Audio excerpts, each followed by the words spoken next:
I've just spilt my beverage. Oh, what a great start. Do you need to go and mop it up? No, it's all right. It's Crodino all over the desk. Hello. Hello. We've got a guest. For the people just listening, we've got a guest joining me and Russell today. Kate Waters, who's a wonderful human being who, in all transparency, used to be my boss, which was wonderful, and now she's at ITV. Should we say what your official title is? Is it head of client strategy? No. It is, the official title is Director of Client Strategy and Commercial Marketing. So yes, so it's if anybody actually can think of a better title that unifies those two things, I'd love to hear from them, because I've been trying to rack my brains about something that would actually make a bit more sense and not be quite as long, but I can't. So It's Well, a you great could. challenge for the listeners at home. I think Flora and I would both say you're the best strategist that either of us know. So Well, you could that's just have very that nice. as your title. That would That's be. very nice. That's very nice. So now I have to. Now I am trying to very quickly learn my way around the world of commercial marketing. So it's not even just strategy now. It's kind of strategy and then doing it, which is kind of fun. I wonder if it's worthwhile actually just saying a little bit more about what I actually do, because Yeah, most yeah. people don't really. So whenever people say, "Oh, you work at ITV," the assumption is that my job is to get more people to watch more channels on ITV or watch more content. And that's not my job. So I work in the commercial team, which is the team that brings in all the ad revenue. So my job is to market ITV as an advertising platform to advertisers. And then I look after the team that basically work with all of those advertisers to help them come up with kind of interesting stuff to do with us. So it's kind of business to business, basically. So I used to make ads and now I sell ads. Is essentially how to think about it. Wow. But as soon as you say business to business, people are going to make assumptions, and it's not the kind of B2B that you're thinking of. It is not This is what, not a reaction to that, Flora. There's someone at the door. Give me a sec. Oh, well, this is the most interactive episode we've ever had. It's action-packed from Russell's Can we side. guess who's at the door? So it's too late for the postman. I mean, But it might well be a delivery of a parcel. it could be Amazon Prime, let's be honest. I mean, I hope it's not Which is the sort of depressingly the new sort of post office, really, isn't it? a bit. Yeah. The business to What did you business get? We thing. were just trying to guess what he had. Yeah, what's the delivery? What was the door? It's a parcel for Anne, not for me. Is Amazon it from Prime? Amazon Prime? No, it's from. Well, it's via the Dread, as Anne said to me in a WhatsApp earlier today, the Dread Every. Oh, yeah. Um, Oh, yeah. but I'm not sure who it's from. Oh, it's from. Is it from ASOS? From ASOS, I think. Oh, there we go. We've had Um, quite an interaction because she's not here. She's like, I'm expecting a parcel. Has it arrived? I'm like, High no. stakes. Yeah, yeah. And then a bit later, she got some phishing spam, supposedly from Every. So that was quite high stakes. We had to look at that and go, real, not real. And now it's just arrived. So it's quite exciting. So does that mean it wasn't spam? No, that was spam. It was That was spam. coincidental It's spam. coincidental. My Or, God. which is how it works, right? It's It's like John Wick Chapter 5. So for everybody, obviously everyone's on the edge of their seat because we've had a spilled beverage, B2B's been mentioned, and the doorbell's gone. But the reason why Kate's here, apart from the fact that because she's the best strategist that both Russell and I know, is because we got asked a question, and it's a really, really grown-up question. It's not about characters or jingles, so neither of us are qualified to talk about it. So we thought the responsible thing to do, because we are responsible people, was to ask Kate to talk about it, because otherwise it would just be us winging it more than we usually do. Yeah. So Kate kindly agreed. I'm going to reread the question, and I'm going to do it relatively slowly, not to be condescending, but just in order to be clear. Cool. So, what are the key statistical concepts that fundraisers/marketers need to get their heads around? So my starter one would be sample size and likely error. I know that's not even the proper word when it comes to surveys. So I think sort of as a general sort of starting thing, and this was a course that Kate did for the APG that I got to attend, it was sort of day one things that people, specifically strategists, could kind of need to know about statistical analysis or beginning to think about looking at data. which I know is sort of very entry level stuff for UK, but that feels like a place we could start anyway. Would you I agree? think it's very unfair to say it's entry level stuff because I think I'm very lucky. I have a group of people, a team of people who do this stuff and have PhDs in it, which I very definitely don't do. So I just kind of ride on the coattails and pick up a few little basic things. But I think this is um, uh, such an important area for strategists, and I think as the kind of strategy world, particularly the creative strategy world, has moved more towards sort of people being brilliant inspirations for creatives and coming up with fantastic ideas. The bit that was, which I think a lot of people think is a bit boring, which is the slightly more kind of like quant inside led piece, and then the kind of effectiveness stuff at the end of it, sort of been, it's not lost but I think it's become the preserve of specialists, and that's fine. Except when, as the kind of more generalist sort of strategist on a piece of business, you're in a meeting and you actually need to have a point of view on stuff and you don't have it. So I think my mantra with this stuff is you don't have to be able to do it. You just have to be able to recognize it and know just enough to ask the right questions, which I think is a kind of big difference, but also one that I hope is kind of vaguely reassuring for anybody who doesn't feel wildly confident with stuff that is a bit more perhaps sort of on the numeracy end of the spectrum. I'd also say I think there's a thing is if you're thought of or known as the sort of person who does the more wishy-washy, thinky, inspiration-y stuff, if every now and then you come up with a really sort of compelling, useful bit of data-based thought, everyone's really surprised and doubly convinced by it because which is quite useful. Yeah, it's a bit like if you're always nice and then you lose your temper, people take you seriously. Well, whereas the reverse is not true. If you're always angry and then Yeah. you're weirdly nice sometimes. Yeah, But people just really worry that yeah, exactly. even more of the rules than that. Yeah. Yeah, so I think there's loads and loads of stuff in this area. So I wrote a little list. I'm just trying to work out the most sensible order to do it in. I think almost like before you get into the specifics of things like I can't remember what the language was, but basically kind of statistical significance and sampling and all that sort of good stuff. Almost the most important principle is if you're looking at anything that is data related and something sticks out as being particularly interesting, the chances are it's probably not. So because fundamentally most stuff is quite average most of the time. So if you kind of see something and you go, oh, that's really interesting, it should actually, the first sort of alarm bell that should go off in your head is, but is it really, or actually is it just a anomaly in the data, or is it just the fact that I'm not reading it in the right way, or actually is it a typo? Yeah. Would be my sort of first sort of port of call, I think. And is it useful to draw a distinction between that looks interesting and that's statistically significant? Because there could be things that are anomalies, to your point, I simply read it wrong. Or perhaps, and I think, Russell, you could probably weigh in on this, graphs, charts just drawn up misleadingly in order to perhaps try and convince the viewer quickly or sloppily. And something therefore can look more interesting rather than being actually statistically significant and you can pull a proper point out of it. You want to go first, Kate? No, I think the question was addressed to you, so you should Oh, go. okay. The bit that the bit that instantly occurs to me from I think there's lots of answers to that, but the bit that instantly occurs to me, I know looking at weekly data very often, if you look at the weekly things, very a few times a year, people go, "Oh my God, what's happened this week?" And then you think for 30 seconds, then you go, "Oh, it was a bank holiday." Yeah. And you kind of, it's like, oh, right, yeah, sales haven't fallen off the cliff or sales haven't done particularly well. It was a bank holiday. And yeah, or it's a mistake.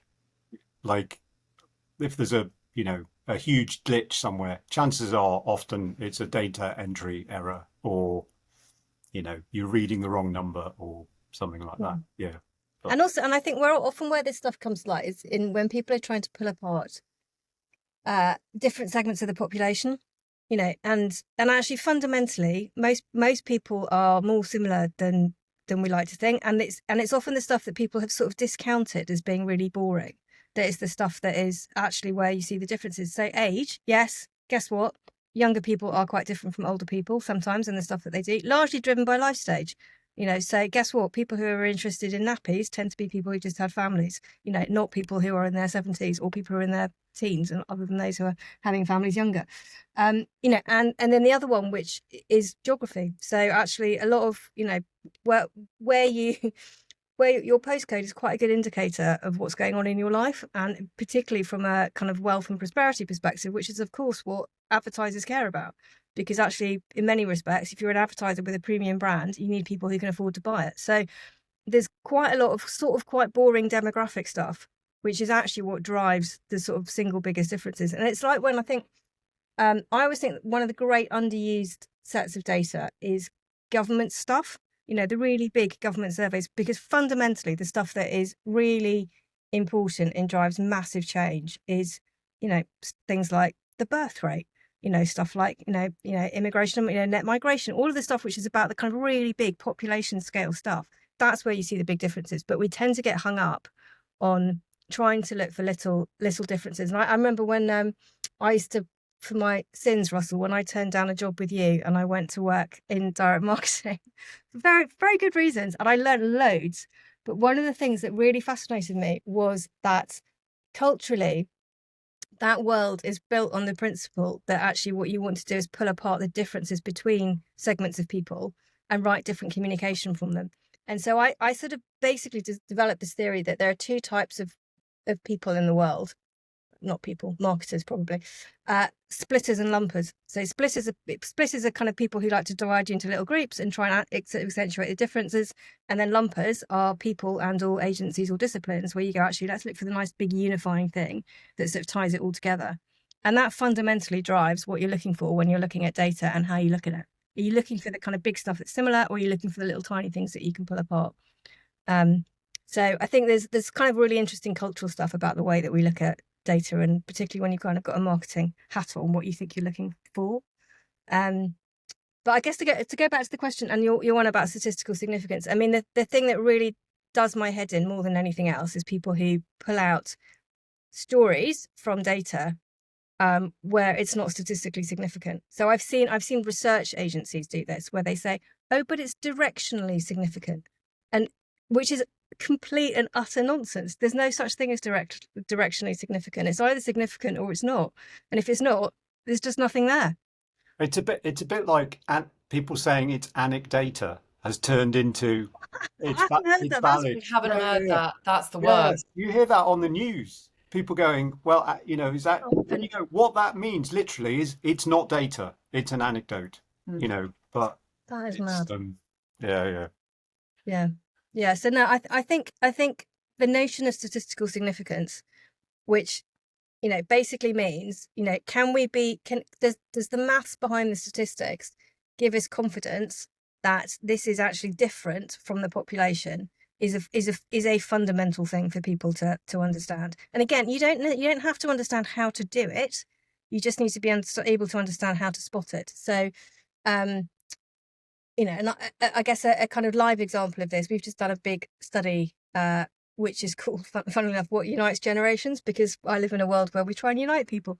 And I was looking at the research study. There's some nice, really interesting things in there, but there are lots of graphs, and I was like, which of these lines on the graphs is statistically significant? Because I'm not I don't want us to be presenting charts which are just like random bar graphs where we're saying, this is different or that's not different. We need to actually properly, mark this stuff up. And I think I've noticed that a lot of research agencies are increasingly not putting statistical significance on stuff unless you ask them to. So it's always a really good question to ask. Is it significant?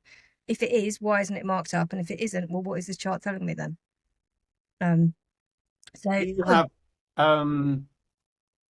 Have you developed an ability to smell lack of statistical significance? If it's not marked up, it's generally not. Right. Okay. So Right. it's just if it's I don't think people lie about it, because you sort of have to. You have to know that it's a concept that's worth caring about in order to say this bar graph is, like the difference between these two is one that is statistically significant. If it's not marked, either somebody thinks it's not important enough to put on, or it isn't statistically significant. So you can ask the question, is that, it's a really simple one. Is that difference that you're talking to me about, is that statistically significant? And if people don't know, then they should go and find out. And if it isn't, then so So what you're telling me is and this group is actually the same. therefore either no or don't know are bad disqualifying answers, basically, Yeah, at that point. Yeah. yeah, So yeah. this is good. So this is one of the things that it was really good to be taught by Kate and, various people who also still now work with her on sort of not quick and easy, but easy to remember ways to interrogate data if you're like me, not very confident in this arena. So the first one um, is it interesting? If it looks interesting, it probably isn't. Is it statistically significant? How is it portrayed? And there's a whole thing about graphs that start at zero that blows people's minds that we could come back to. There's another one that may be worth a quick discussion, which are norms. I'm particularly working with one research organization at the moment, Ipsos. Ipsos norms do my head in because they vary, it seems, month to month, year to year, category to category. And the norm feels arbitrary, but the norm creates a benchmark that obviously guarantees success or failure with the campaign or brand that you're trying to push forward. But much in the same way that if you ask questions like, how big's the sample size? Or would you say this is statistically significant? If you ask, sorry, what dictates the norm? Because it feels like it's moved. Everybody in the room gets quite cagey quite quickly. But I feel it's a responsible question to ask. Yeah. I don't know if you agree, Kate, or not. No, I think it is, because I think you've got to understand, if you're being judged against some kind of norm, then it's your responsibility as the strategist on that business to understand what you're being judged against. I think it's completely fair question to say, so how do you get to that norm? What is it? Because mostly norms are an average for a category based on the clients that agency has worked with, right? So it's, so if they're a very big agency, then it might be completely fair enough. If they're a very small agency, it might be much smaller.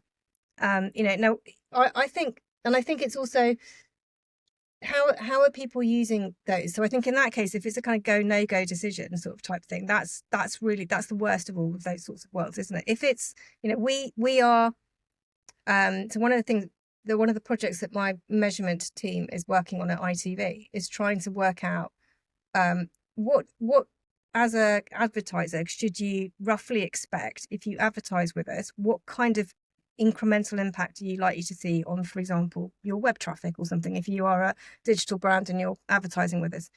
Now, to do that, we've got, what we need is a large number of studies that help us look at the impact that people have got, and then we have to run some models to try and work out what is the incremental impact you're likely to see. But it is only, let's be clear, and we're always clear about this, it's not definitive. It's not a kind of hurdle that you've got to jump. It's just a rough guide to, we think if you look like this, you're doing this sort of stuff, you might get a result that looks a bit like this. And it's useful because when we talk to advertisers, they quite rightly say, so if I give you this much money, what can I expect in return? And we've never been able to answer that question before. So at least it's a start there. But, what we would never do is say to them, you've got to get over this, or we've got, if you run a campaign with us, if it doesn't get to this level, that's a failure. Obviously it's not, because there's way too many other things that can be going on. So I think benchmarks and I guess some sense of average is a kind of useful for giving you I guess in kind of behavioural science terms, it's almost a sort of default to kind of work from, but it should never be a sort of pass-fail type thing, or a definitive thing, or a promise. It's just particularly frustrating in the case of the re-commerce online retailer that I'm currently working with, in terms of how they define themselves within the retail space, because they compare themselves to other re-commerce resellers, some of whom are quite nascent, and Amazon. And it's like, well, so then we've got two extremes, haven't you? So you're just going to be in the middle. And it's kind of like, where are you versus shopping? Yeah. Where obviously, like, in my opinion, there's no point comparing yourself to Amazon, really. Yeah. And then it's like, where are you against, yes, Vinted, but also like Depop, which is tiny and only does one very specific thing. And it just means the whole thing, and, we don't need to talk about the crapshoot that is creative pre-testing necessarily, but it feels the whole thing becomes a much bigger crapshoot. Yeah, but I think, but you raise a really interesting point, which is what is your comparison set, Yeah, right? So it's, and there's loads of different ways of it. So you could cut it very differently. You could say for your brand, let's look at other brands that are spending a similar amount of money, or who are yeah, structuring campaigns in the same way, or who are using a similar channel mix, and those are all, frankly, just as relevant, because what people are doing will affect the outcomes that they're getting, not just the type of business or the type of category that they're in. So I think there's loads of questions like that. And people get very hooked on these sorts of things. So it is, they're completely valid questions to talk about and to ask. People do get very annoyed though. It's Yeah, a bit like when when you you say, when you ask about attribution models, yeah, and like what are the assumptions we're making here?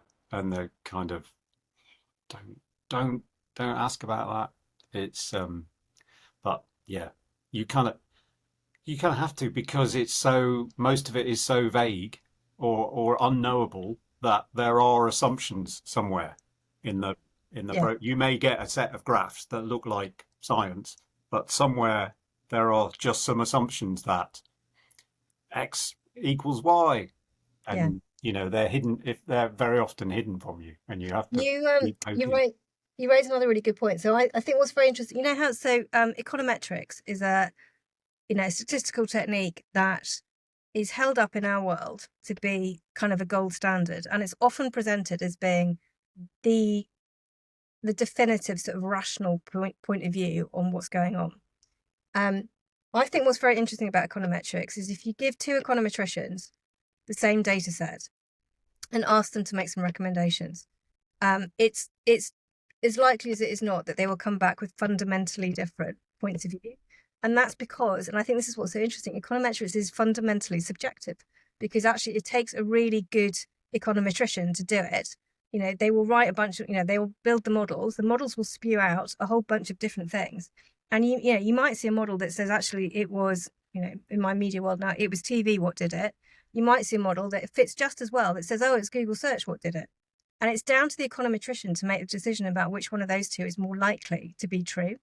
So actually, I think, to your point about, you see a whole bunch of graphs that look like it's science.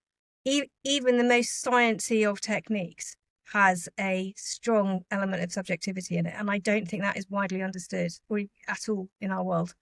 it's certainly not part of the pitch, and like, because I work on and have, like, as we all have, a variety of like small nascent brands who simply cannot afford econometrics, and they say that's never ever going to be possible. And then it feels like there are a few places that you can buy it, certainly in London, and there are a couple of good ones. I don't know how many genuine econometricians are practicing this stuff. I know there's some people flogging it, but I don't know how many people who are behind the stuff being spat out at the annual planning session are qualified. And obviously I'm not, as Yeah, the planner, going to stand up and go, just talk me through how your qualifications, like, because I don't have them. But I do know that it's a specialism of specialisms, and I don't.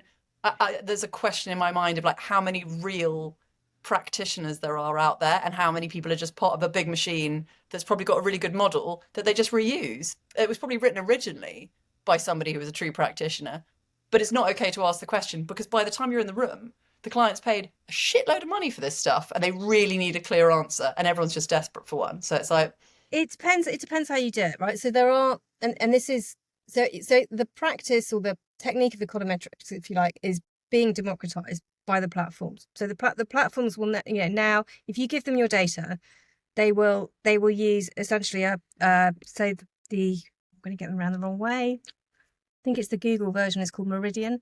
But essentially, if you upload your data, they will basically spit out an econometric model for you, which will give you that kind of market mix modeling type stuff. So it's the practice of it is, because like all things that can be automated, it can be automated, and that's what they've done. The trick with econometrics is that, and this is another one of those things which is not widely understood or known, is that essentially you give the model starts from knowing absolutely nothing, and it has no memory. So you to build a good econometric model, you have to give it some ground truth.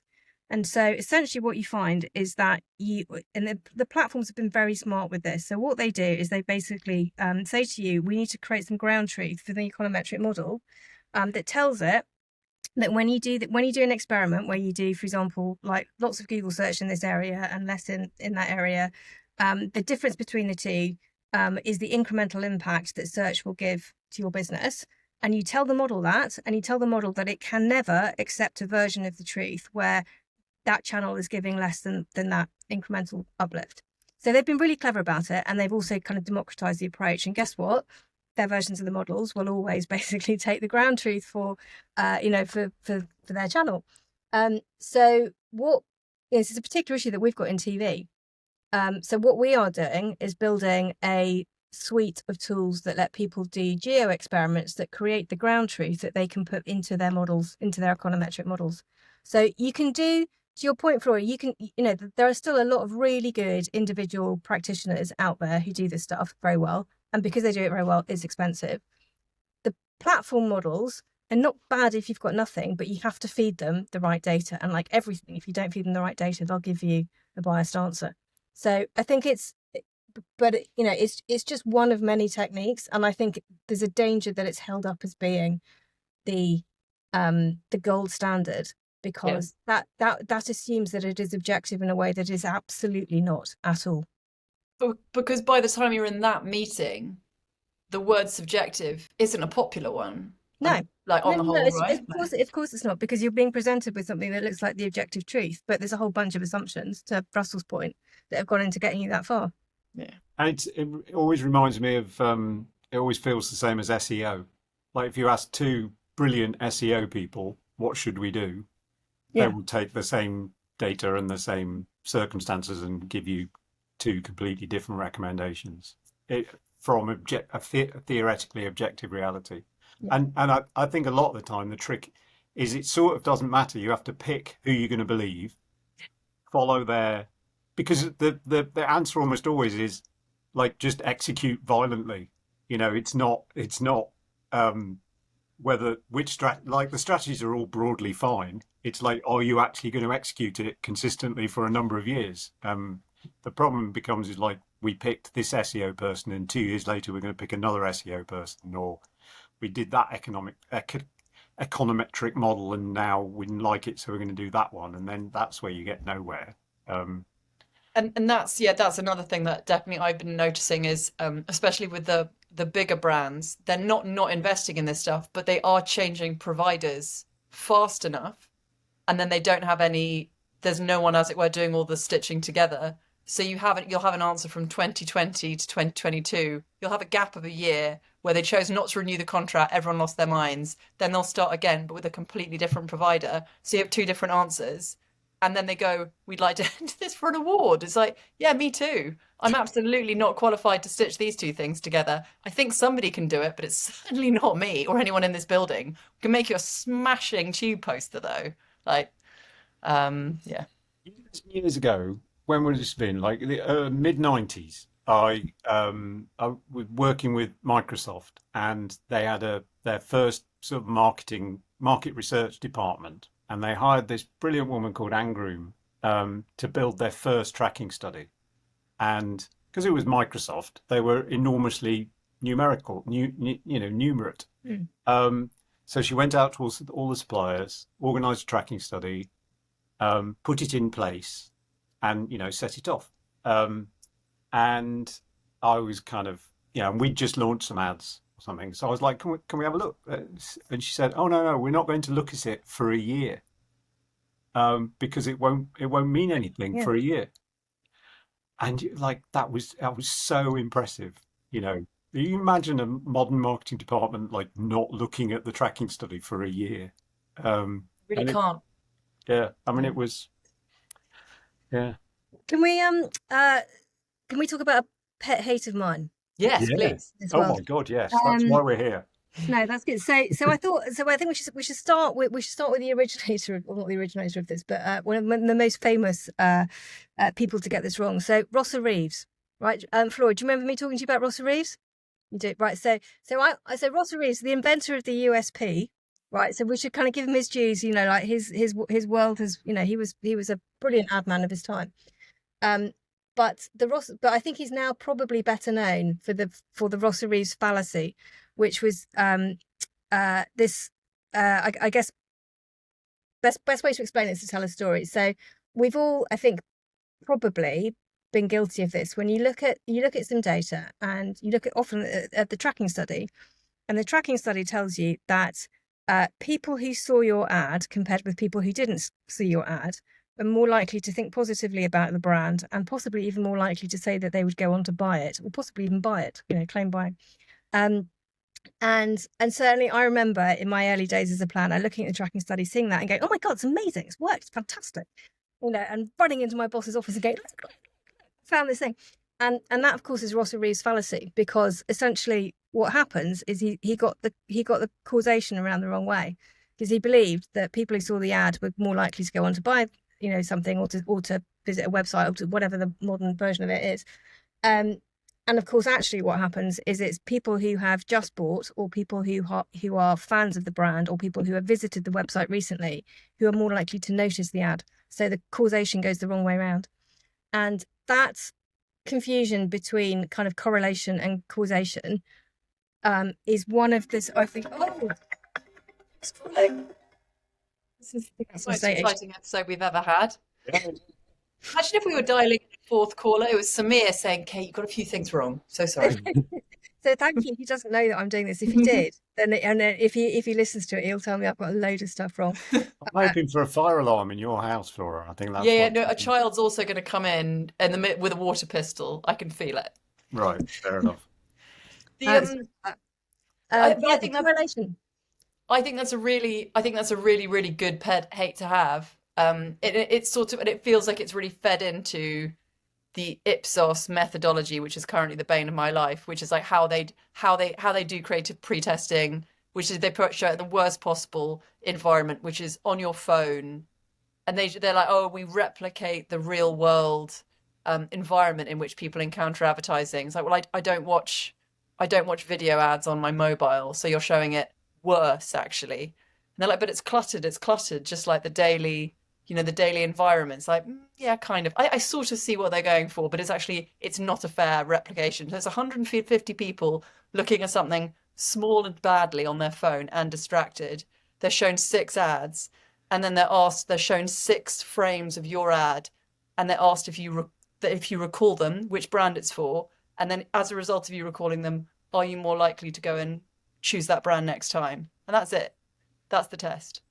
Yes, it's persuasion shift. They still do, isn't it? I think that's the Ipsos one. But it feels like that fallacy is fed directly into that methodology, to me anyway. Because it's. I think we should make a note of having an Ipsos therapy session specifically, Laura, for you. I probably shouldn't have said. I surely shouldn't have named them directly, because they're not the only purveyor in town. It's just, the current conversations that I'm having. Kate, do you know have you seen the website Spurious Correlations? I was just going to say that was good. It's full of very choice. Yeah, Flora, have you seen this? No. It sounds like I need to get into it. On the current homepage, they just look for things that correlate, random things that correlate. And the current top of the homepage is associate's degree awarded in visual and performing arts correlates with Google searches for zombies. Well, that's excellent. Yeah, and they just have the same. Incredible. Shape. My favorite one, I think, is people who eat a lot of sales of cheese correlate with the number of deaths due to getting tangled in bed sheets. Oh, feeding into the nightmare thing. Is it, or is it just a spurious correlation? Do you know what I mean? But it's that one I quite like, because you can sort of get to.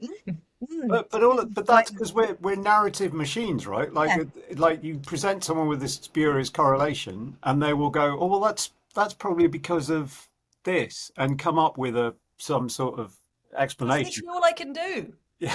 Like retrofitting a narrative. That's literally what I just did. I mean, that is literally the job. But that's what we're all designed to do.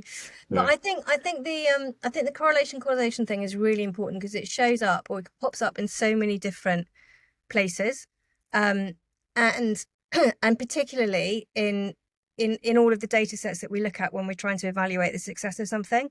And I think and it all comes down to like, what is your control group? So actually, how are you comparing this set of people who say they have done something, and what are you comparing them to? And so you've got to be really clear that your control group is just like your test group, and the only difference between the two is the exposure to the ad, or the exposure to the channel, or the whatever it might be. And it's a really good one to kind of keep asking yourself. And it's why I think the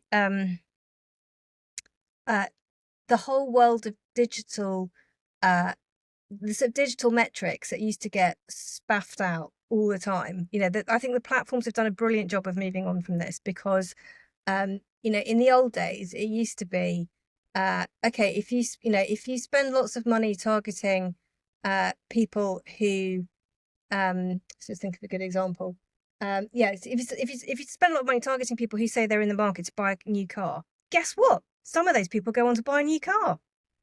So it's the sort of form of like wastage targeting, which is complete nonsense. And so I think the whole move that the platforms have made now, and I think the whole measurement world is making, and this is a really good one for planners and strats to get their head around, is this move to kind of incrementality. So actually what you're really looking for, if you're doing evaluation and effectiveness properly, is what is the incremental uplift that this bit of activity created. And that's really hard to do. It takes a lot of, can we go back to statistical significance? So many tests that are designed to try to prove the effectiveness of something are not done rigorously enough. So you end up with completely inconclusive findings. So you end up with people going, oh my God, this is where you get but it's directionally significant, because people have spent so much time and effort and money doing something, but not quite enough time or effort or money to make it rigorous enough to mean that actually you can believe anything that comes out the other end. So we used, I think it was, we did some analysis we reckoned about 50% of all of the tests that people do to try and work out the impact of TV are essentially nonsense, because they don't do them well enough. So the results just tell them are completely meaningless. So you have no sense of what that incremental uplift is. So it all comes down to making sure that you do the hard work, frankly. Then you do the hard work to make things simple. So do the hard work to mean that when you look at the results, it's simple to see, did it work or did it not? Yeah. I have to say, that was the other thing Microsoft were very good at, is that they would lay out a methodology, and then they would go, and if this happens, we will consider it to have succeeded, and if this happens, we won't, before they started. And then there was no sort of retro, oh well, it went, that didn't happen, but this did, and that's actually what we were looking for, which was, I mean, there was lots of things they were bad at, but they were good at that. They were very good at that. Yeah, well, you'd hope, wouldn't you? Given that they've got probably more than their fair share of computer scientists, that they would Yes. they'd be good at setting those sorts of things. Yeah, exactly. Something's going on in Flora's world. I Yeah, guess there may be a child coming up the stairs, so I may have to go shortly. But what I wanted to ask was, Kate, you mentioned that it's ITV's 70th anniversary, It is. and just as like something that Russell and I, are arguably more qualified to talk about, is just to look at ads that we've liked and then talk about them. So we might be doing a bit of that, which I'm excited about doing, back in my safe place. That's good. I can do that too. Do we get to pick, or will you just give us a campaign and tell us if we like it or not? Well, we have the Colgate ad to look at. That was the first one, wasn't it? Wasn't it a Colgate ad? The first ever ad was for SR Gibbs. SR Gibbs. So it's for SR Gibbs, and dare I say it, if you watch it, it's in black and white. But apart from the fact it's in black and white, and it's very long, it's about 90 seconds long, and it has a graph in it. Brilliantly. But apart from the fact that it's black and white, the content of it is remarkably similar to a lot of current toothpaste advertising. It's really difficult to break that formula, having spent my time in that category. Oh, really? That's really interesting, because I watched it and I was like, oh my God. I mean, obviously it looks very old-fashioned, but there is a remarkable amount of similarity in the stuff that people I bet that's true of almost every category. I'm just thinking about it. Like cars, that's not changed. Holidays, what has actually changed? If you took an ad from in the history of ITV. So I think a lot of FMCG, Alcohol. alcohol. Oh, okay. Yeah, yeah. But that's because of regulation. That's not because of that. That's been human innovation has been forced out of. That's purely out of necessity. If the regulations hadn't forced it, people would still be doing exactly the same thing. I bet. Arguably true with I mean we deplore this obviously, but that's what happened to fags, right? Yeah. That regulation made those ads interesting. Yeah. I Mm. think so. I think FMCG has probably changed a bit more, maybe. Uh, From a sort of, happy. There's more. I guess there's more personality, maybe more character, and more playfulness, perhaps in FMCG stuff. But no. So here's a little test for you both, then, or not test, but nice little thought experiment. So we are. So ITV's birthday's our is on thinking faces on. 22nd of September. And there are roughly, not quite, roughly 70 days between the 22nd of September and the end of the year. So I think what we're going to do is we have compiled a list of what we believe to be 70 iconic ads. It is obviously subjective, obviously subjective. And we're going to get 70 people from across the ad world, and you two might make it on, I suspect will be on this list, to basically write what they like about it or why it's iconic. So so here you go. Which ads would you pick if you could pick any ads from the last 70 years? And our rough kind of guide was they need to be creatively awarded, culturally kind of iconic, or commercially incredibly successful, ideally sort of more than one of those three, but at least one of those three. So what would you pick? I'm trying not to choose the most obvious ones, because there's no way that Cadbury Gorilla won't be on there. There's no way that Tango won't be on there. Guinness Surfers, they're so obvious, and they would be wonderful to write about. Don't get me wrong, but I'm also trying to think of any of the ones that Russell produced from his childhood would make it. And I don't know, Don Russell. Amott, King of I feel like you Caravans. might be in for some bad news, Yeah, yeah. I don't think Don Amott, King of Caravans, is going to make it onto the list, which is a shame. 70 is a good number though, That so is a there good will be number. some amazing surprises on there. Yeah. And so it's not just going to be Hovis, right? Like it's going to be. When you think No. of the non-obvious ones, I'm forced to think about things that just like permeated your life without even being like DFS, Yeah. or like just stuff that was just there, like infrastructure somehow, which don't fit those criteria in a way, but that feels like a part of what ought to be celebrated somewhere, like just Yeah, the texture of telly, yeah. I think you're right. So DFS isn't on the list. Um, I mean, there's a lot of stuff on the. I mean, I think what's going to be very good about this is going to be one of those sorts of things that if we do, hopefully it will generate a bit of chat, not least because there'll be stuff that isn't on the list that people think should be is on the list. Yeah. Why on earth have you put that on? So there's some stuff on there which is culturally iconic, which everybody can remember. So obviously, Do the Shake and Back is on there. Yeah. Right. So the stuff like that. There is obviously all of the sort of stuff which is kind of creatively really interesting, and it's like so things like the Three Dancing Pony, where you just go, it was a extraordinary thing, like what happened there. Cog is on there, Russell, for obvious reasons. Yep. Skoda Cake. Was it ever on ITV? Oh, really? Yeah, it was. Was it? Yeah. Are you It was sure? not. I mean, not. I mean, it launched in the Formula One, didn't it? I think so. I think Yeah. it was on Channel 4 like 3 times. And that was it. Well, the full version, but the short version. Oh God, Russell, don't tell me that. To be I fair, think one of the things that was remarkable about that is Honda let us make it without any money to put it on telly. So, interesting. Well, it did. It Tale was as on old as telly. time. So yeah. just so in the criteria is not that it ran on ITV. The criteria that it was Okay. an telly ad.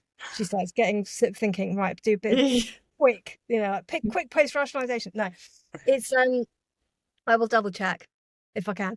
But no, there's some interesting stuff on it. But I'm really looking forward to sort of celebrating some of the slightly more unusual or just forgotten stuff. So things like I'd forgotten how good the Lego Kipper ad is. Uh, You just watch and you go, it's absolute genius. It's like comic genius and brilliant sort of product demonstration. Um, Uh, JP Hartley Yellow Pages. yeah, Yeah, I mean, yeah. incredible ad. Incredible ad. The all the Oxo Rowan fan. Atkinson Barclaycard ads. Yeah, we've got Rug is on there, I think. So that one, yeah. So there's stuff like that, and then there's really long, amazing, frankly, brands end lines that were started in the 1950s. So Mars a Day, Beans Means Heinz, so things like that. So there actually isn't space to have all of them on there, but what we've tried to do is sort of pick stuff which is representative of different types of kind of iconic advertising, and there are loads that didn't quite make it. But one of the interesting challenges is what would you pick from the last few years? I was thinking about this, and I almost would pick something that makes me sound like a bigger softie than I am, just because I do think they're quite impressive, like Maltesers. Like I think the more time that goes on, and the more I appreciate what getting that campaign away must have involved. So I hope that's on there. Remember that? Yeah. What was that? It's basically just sort of creating less of a taboo about talking about Oh yeah. disabilities, problems, generally just stuff in people's life with humor, like properly putting humor on telly, and that's a whole other thing. And not being a chocolate ad with a heartwarming moment and just, the like breaking it in half, the share moment or whatever. And look, I'm no shade on Cadbury's, like I'm sure it's on there. And that's also a fantastic piece of work that must have been very, very, very hard to get made. But it's not funny in the same way that Maltesers was. It was shockingly funny when it first appeared, and it ran for a while. I'll tell you Yeah. what I noticed the other day, and it isn't like the best stuff ever, but it's like got an idea and a construct, and they keep doing it. Which is it Haribo Yeah. The the kids' grown ups voices. with the Yeah. kids' voices, Yeah. and it just every time you watch, it's watchable, it's charming, it's like it's a really simple, clever thing, which presumably they can do all over the world in multiple languages, and that's all right. But I mean, it's not, it's not. Yeah, It's but it not works. It flattering, works really. but It works really, really well for them. mm, So we put Raise Your Arches, McDonald's, is on there, which I really liked, and then we put so again we had some brilliant arguments about what to put on there to represent brands with a really strong advertising kind of history, or brands that have been strongly built, on through advertising. So the National Lottery is a kind of really good example where we didn't put It Could Be You on there, but what we did do, partly because there's an Easter egg in it for anybody who works in TV, the 2020, I think it's 2022 Christmas love story ad that they made, which is it's a really nice bit of film. It's beautifully crafted, and essentially it just tells the story of two people meeting at on a train at Christmas and sort of falling in love, and they reconnect because one of them's given yeah, the lottery yeah, ticket. yeah, that I was remember nice. it. But there's a lovely little moment in it where she recognizes him because his mobile phone rings and it's got the Crazy Frog original sort of soundtrack on it.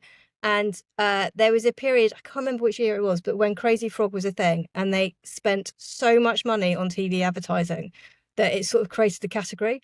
So we decided we go with the sort of National Lottery Christmas ad on there because of the little Easter egg in it with That's nice. That's the very Crazy nice. Frog.